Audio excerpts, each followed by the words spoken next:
Imagine we're sitting around a quiet fire, where the world slows down and real conversations can happen. This is a space for healing, awareness, and for reconnecting with the deeper wisdom that already lives within us. So wherever you're watching from, take a breath, settle in, and stay a while. Welcome to the Christopher Lane Connection. I'm really glad you're here.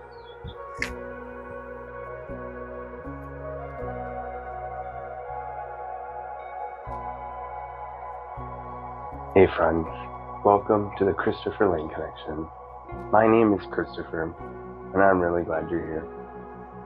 Today, I want to talk about spiritual growth versus spiritual dissociation. Let me start by talking about the spiritual path.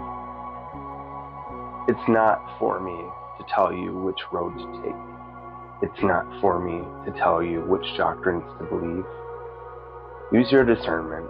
Let your heart tell you what's real and what's not. Be led by love.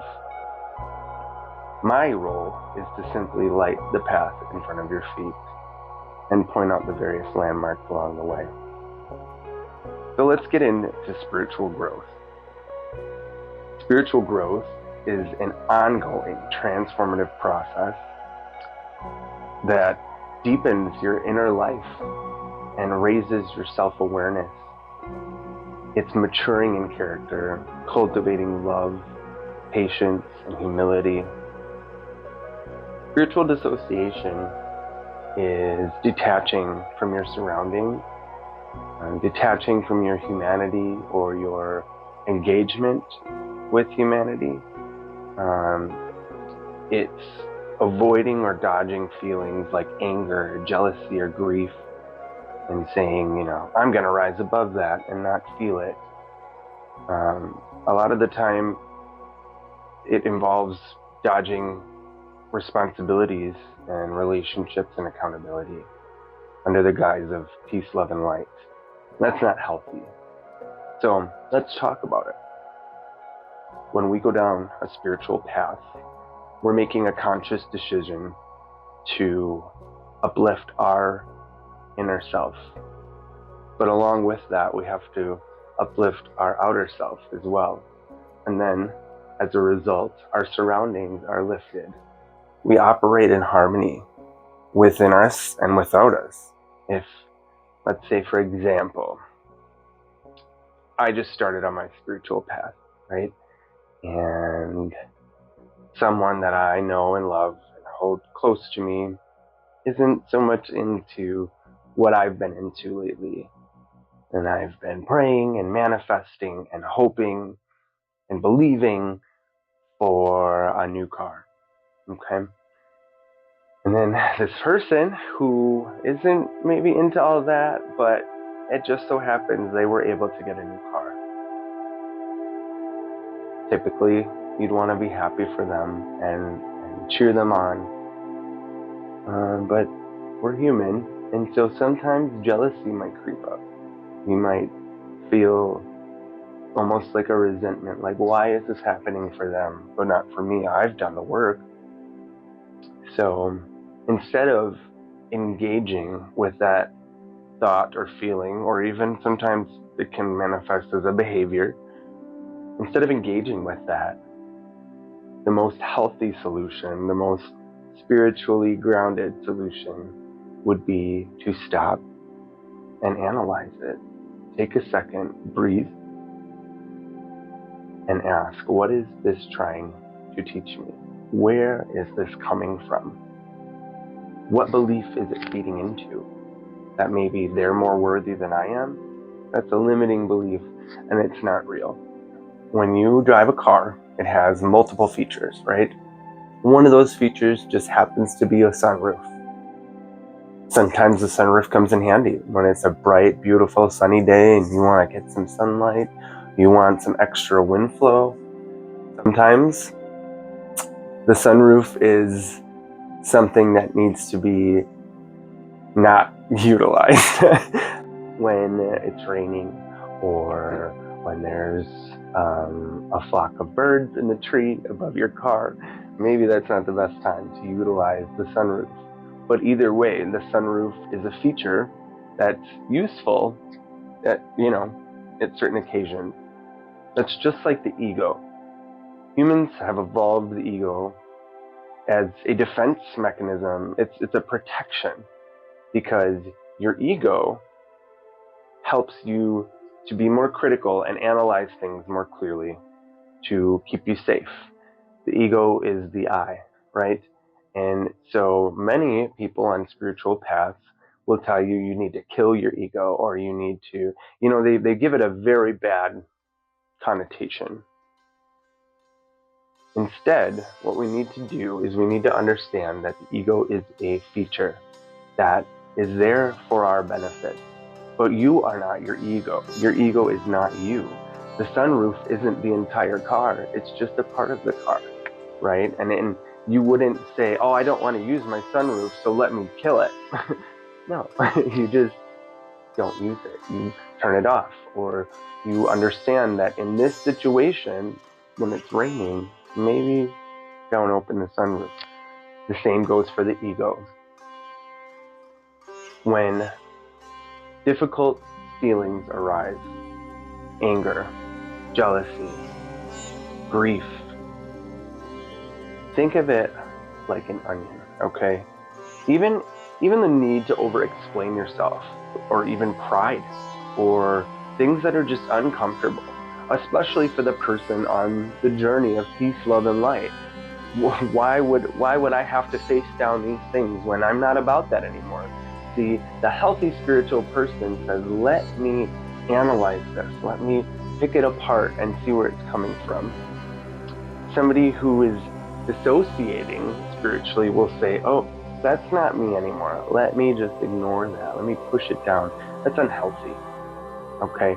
So when you feel jealousy, when you feel anger, sadness, think of it as like an onion. Okay? Layer by layer. Where is this belief coming from? What is this trying to teach me? Is this actually protecting me, or is it causing more trouble? See, if you can stop and take a moment, instead of acting or reacting, your life will become so much easier. And this, coming from me, believe me, I have lived a long life full of regrets, things that I didn't handle the best way, things I could have handled better, overreacting, over-explaining, over-analyzing. If I would have just taken a step back and said, hey, this is what's happening. I'm not going to pretend like it's not there. But what is this trying to show me? Where is it coming from? What belief is feeding it? What would happen if I acted from this place? What would happen if I understood it instead? And what is the opposite of this emotion? How do I bring those two into balance? So, if you've ever peeled an onion, which I'm sure a lot of you have, it's messy, it can be stinky, and it can make you cry. It's work, but look at what comes after that. The onion is integrated into this beautiful dish, and it tastes fantastic. So, think of the onion as not as an obstacle, but as something, as a part of life to be enjoyed. In fact, we're on the journey, right? When you get to the destination, you're at the end. We're aiming for a certain direction, but it's not the end that's the important part. The important part is the journey along the way, right? The preparation, the integration, the cultivation. These things make life. So if you think of that onion, that jealousy, oh, I wanted that car and she got it instead, peel back that onion and find out what is causing that emotion. And at the center of that onion, you'll find a pearl. And once that onion is peeled away, all those layers, you'll be able to see clearly. You'll have a greater perspective. You'll be able to see without a haze in front of your eyes and understand she worked really hard for that car, or she deserves that car, or even if it feels uncomfortable that she got her car before I did, I'm happy for her. When you feel the need to over-explain yourself, after you've peeled back that onion, you can say, you know what? I don't have to explain myself because I'm good. When somebody does something that causes anger to build up in you, it's okay to feel angry. You're human. But instead of acting on that anger, instead of coming from a place of anger, you can say, you know what?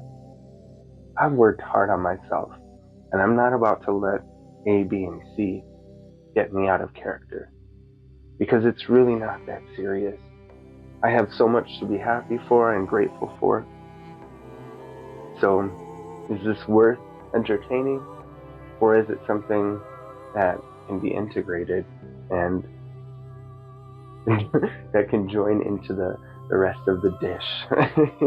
Because let's be real, you are the full dish. The main course is you. The thing about being spiritual is it doesn't elevate you above the human experience. If anything, it makes you more human.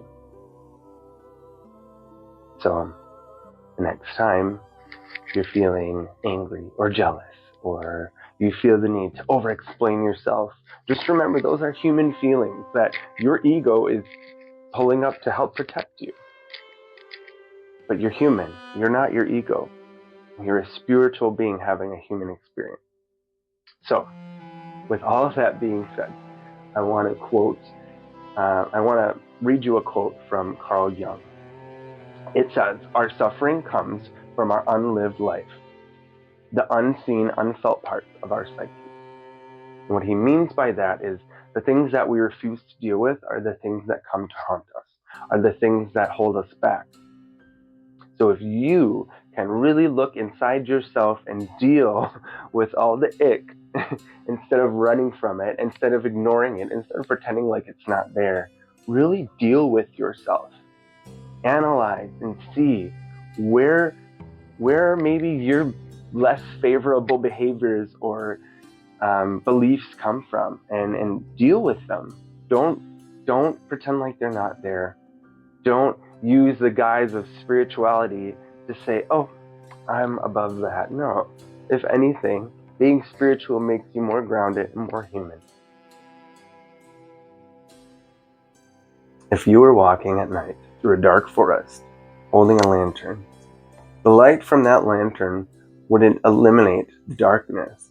It would simply show the path a few steps ahead of you. And that's all you gotta do.